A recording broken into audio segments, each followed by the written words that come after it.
এই দেখো পুরো ভরা হয়ে গেছে পুরটা। এবার একে জাস্ট একটা এনভেলাপের মতো বানাতে হবে।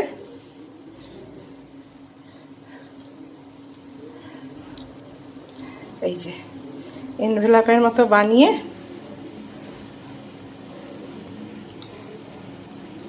এবার হালকা হাতে আটা ছড়িয়ে একদম হালকা হালকা হাতে বেলতে হবে এটাকে। আর এইদিকে দেখো আমার আর একটা রেডি হয়ে গেছে।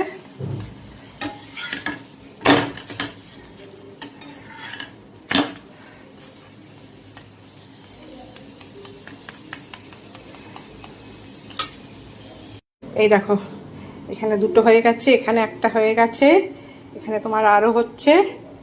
ও আরেকটা জিনিস তো তোমাদের বলতেই ভুলে গেছি, এই দেখো তেঁতুলের চাটনি, ডিফারেন্ট টাইপের প্রিপারেশন।